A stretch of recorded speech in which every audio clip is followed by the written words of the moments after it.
Hektoria Glacier's death spiral has begun. Antarctica just recorded something scientists had never seen before in modern history. A grounded glacier did not slowly melt. It did not retreat by a few meters. It did not pull back over decades. It collapsed by more than 8 kilometers in just 60 days. 8 kilometers. That is not a warning sign. That is not a crack. That is not a small seasonal change. That is a glacier losing almost half its length so fast that satellite images had to be checked again and again because the change looked impossible.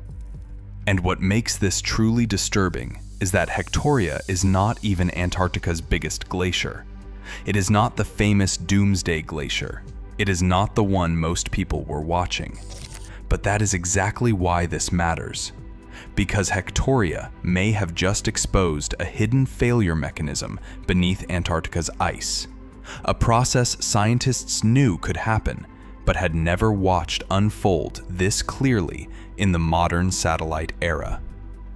This is not just a glacier falling apart. This is Antarctica showing us a faster way to fail. Before we go deeper, subscribe to Voidscape if you want stories about the planet's biggest changes explained clearly, without pretending the danger is smaller than it is. This story begins on the eastern Antarctic Peninsula, one of the coldest, emptiest, most remote places on Earth. From space, Hektoria Glacier looked like a thick, white river pushing slowly toward the sea. It sat behind the Larsen B ice shelf, a frozen barrier that helped hold back glaciers for thousands of years. Then, in 2002, Larsen B collapsed. A massive ice shelf that had been stable for a very long time broke apart in a matter of weeks. And when that frozen barrier disappeared, the glaciers behind it lost support. Think of a doorstop being kicked away. The door does not vanish instantly, but now nothing is holding it the same way. For years, Hektoria kept retreating, fast by normal standards, but still slow enough for scientists to explain. Then, something changed. The protective fast ice along the coast broke away. The ocean opened up. Waves reached the glacier front more directly. The ice started thinning, and beneath it, hidden under the surface, was the real problem. A flat underwater bed, an ice plain. That sounds harmless. Flat ground, smooth bedrock, a shallow surface beneath the glacier. But under ice, that can be one of the most dangerous shapes imaginable. Because Hektoria was not sitting on a steep slope that could slow it down. It was resting lightly on a flat seabed below sea level. Not deeply anchored, not firmly locked, just barely grounded. Like a huge sheet of ice pressing against the bottom, waiting for the moment when thinning made it float.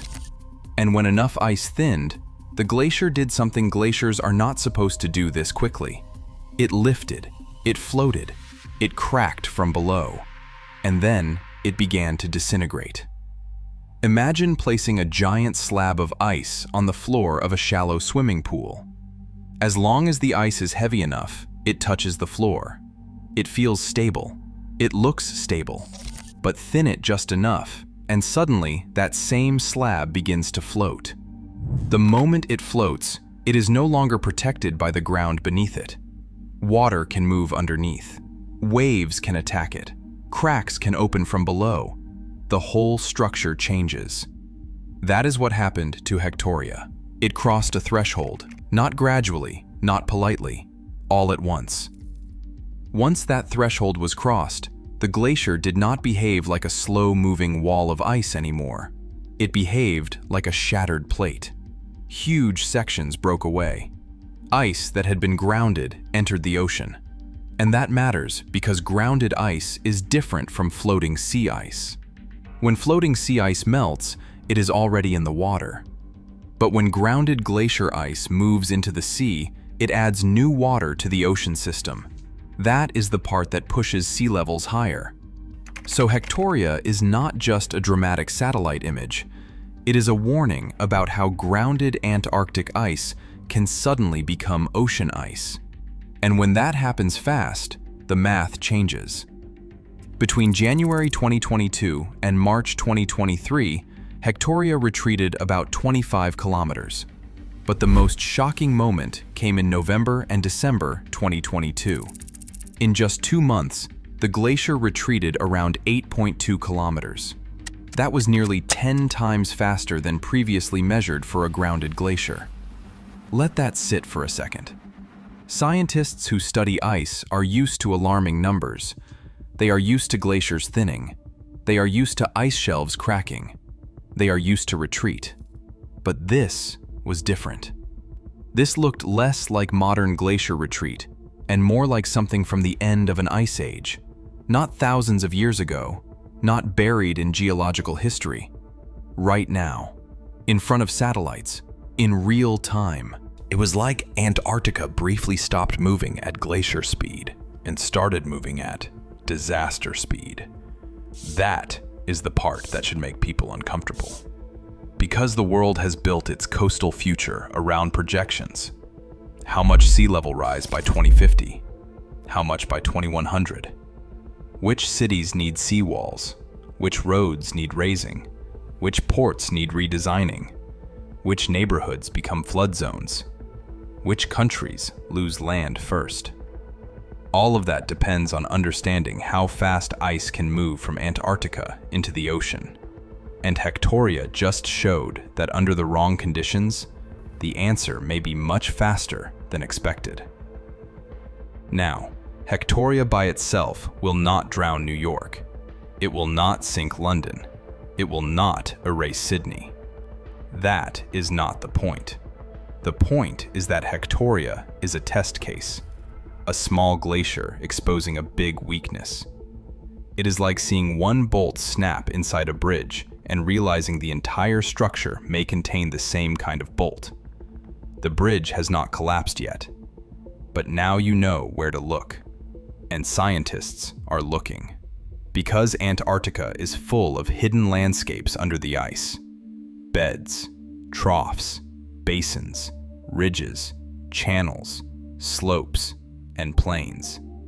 The surface looks simple, white, flat, endless. But underneath, Antarctica is a buried continent, and the shape of that buried continent decides how ice fails. Some glaciers are held back by ridges. Some are protected by cold conditions. Some are slowed by ice shelves acting like frozen doors. But some may be sitting on flat ice plains, vulnerable to sudden flotation. And if larger glaciers are sitting on similar beds, the problem is no longer just Hektoria. The problem becomes the forecast, the model, the timeline, the assumption that retreat will stay slow enough for humanity to adapt. For decades, the dangerous image of Antarctica has been simple. Warm air melts the surface. Warm ocean water melts the underside. Ice shelves crack. Glaciers speed up. Sea levels rise. That picture is true, but it may not be complete. Hektoria adds another piece.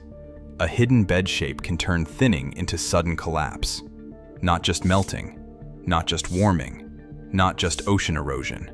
Geometry, physics, buoyancy. The moment the glacier becomes light enough to float, the ground stops holding it. And when the ground stops holding it, the ocean gets underneath. Once the ocean gets underneath, the ice no longer breaks only at the front. It can begin breaking from below. That is where the phrase death spiral actually makes sense, because each stage feeds the next. The glacier thins, then it floats, then it cracks, then it calves, then the front retreats, then more ice is exposed, then more thinning follows, then the grounding line shifts again, and the glacier keeps stepping backward faster than the system can stabilize. This is not ice melting like a cube in a glass. This is a foundation failure. The old belief was comforting. Glaciers are slow. Ice is heavy. Antarctica is far away. Even when things go wrong, they go wrong over centuries, That belief is now cracking, because Hektoria did not wait centuries. It did not even wait years. The most shocking part happened in about 2 months. 2 months is shorter than a school term, shorter than a summer holiday, shorter than a typical house settlement. In that time, a glacier on the Antarctic peninsula lost a section large enough to rewrite what scientists thought was possible. And the images after the collapse are brutal. Where there had been solid ice, there was broken rubble, jagged fragments, floating debris. A white river turned into a graveyard of icebergs. From above, it did not look like a glacier anymore. It looked like the glacier had been chewed apart. Satellite data gave scientists the numbers, but seeing the missing ice from the air changed the feeling. This was not a clean retreat line. This was a collapse zone.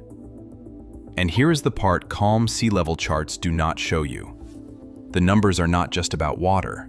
They are about timing. A centimeter of sea level rise over a century is one problem. A centimeter arriving faster than expected is another. Cities can adapt to slow changes.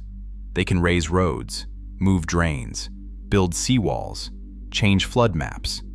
But adaptation depends on time. Time to plan, time to pay, time to move, time to protect, time to accept reality before the water arrives. Fast ice collapse steals that time. That is why Hektoria matters. Not because it is the biggest threat, but because it is a warning that some parts of Antarctica may not give us the slow, predictable timeline. Is that it feels distant until it reaches your shoreline. A glacier breaks in a place with no cities, no roads, no crowds, no sirens. Just ice, wind, ocean, satellite images, and scientific papers. Then years later, the consequences arrive somewhere completely different. A king tide reaches farther into a street. A storm surge overtops a wall. Salt water pushes into groundwater. A coastal road floods more often. A home becomes uninsurable. The disaster starts silently at the bottom of the world. Then it spreads through the sea. That is the nightmare of Antarctica.